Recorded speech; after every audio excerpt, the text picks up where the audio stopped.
Hello everyone and welcome back to my sewing channel, Handmade by Ying with Donna. Today is Wednesday, August the 24th, and I'm back with yet another sewing hack. Things that I'm learning along the way that I like to share with y'all, little tidbits and trinkets that seem to be helping me along this journey of sewing, quilting, and it's not always the quilting, it's the other aspects of what we're doing and getting ourselves organized and set up for success in what we're doing in our spaces. So with that being said, today is about who knew the simplest thing of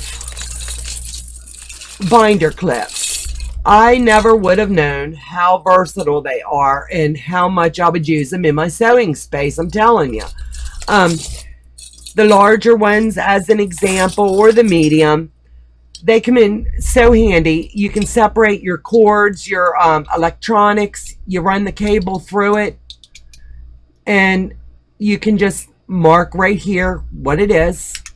And if you have multiple cords, like HDMI and all these other fancy terms that I'm learning, you just run your cord through it and you're keeping everything organized on the ledge of your desk or whatever. The other thing that you can do, that I'm doing, is as I'm working with my patterns, I used to use just my little fancy clips. And that was working for a while, but when you're starting a project, they're a little bit thicker.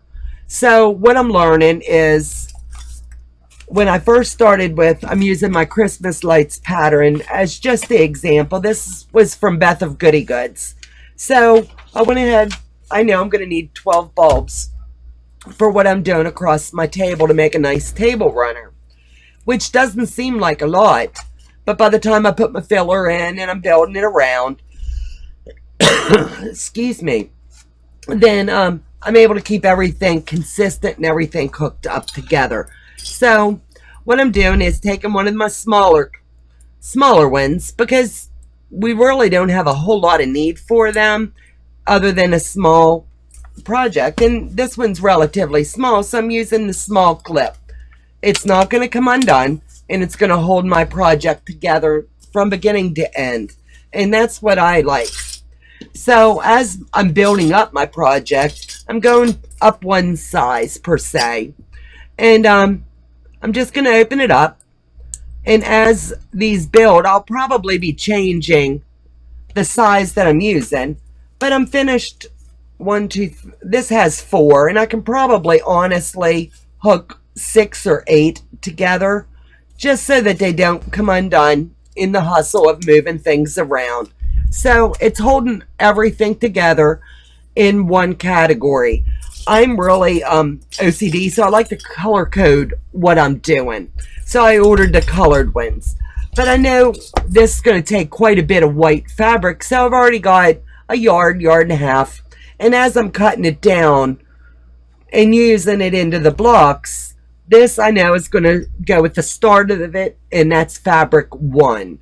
So as I'm working through, I'm not going to color code each one, but I'm numbering my little, I'll put a number 1 here, number 2, number 3, so I know as I'm working it, I know which colors I'm going to use. So I'm just going to grab that fabric, and I'll use that moving forward into the larger projects that I'll be doing with Courtney of Pieces Loving Quilting, the lion, the tiger, and the elephant.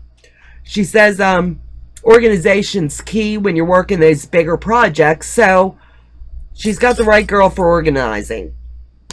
So I've got my basket of scraps that I'm doing with the Christmas bulbs, and I'm just keeping everything in here organized, and as I have a free minute, I'm just going to go ahead and pull it and work it up.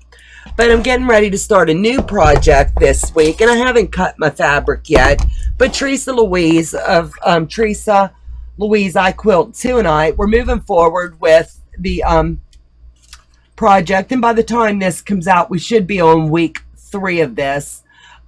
It's Easy Does It 3-Yard Quilts by Donna Robertson.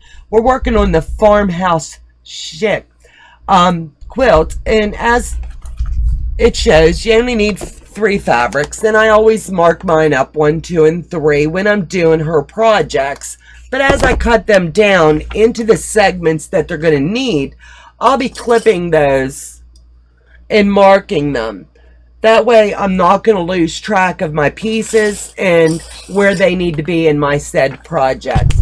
So that's just one little tidbit, one little trinket that I'm using. You can also honestly use a little snippet of paper and hook just a pin. I'm not sure how y'all do your markings, but this is one way. And I've also got these for when I'm doing my larger projects. It's my alphabeties, and I run those through, marking my lines, marking my rows, if it's fabric A, B, or C. So this works quite handy with a large project. So there's so many ways out there that you can do things.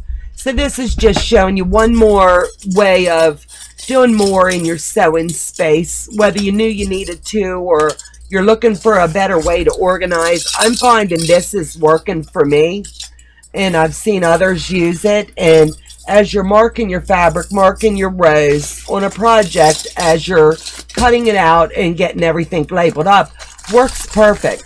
So it's just something that I'm doing in my sewing space. So if you like the hacks that we share and the information that we're getting out there to you, let us know. It helps us to know that we're heading in the right direction on what we are sharing with each and every one of you. You guys have a fabulous day.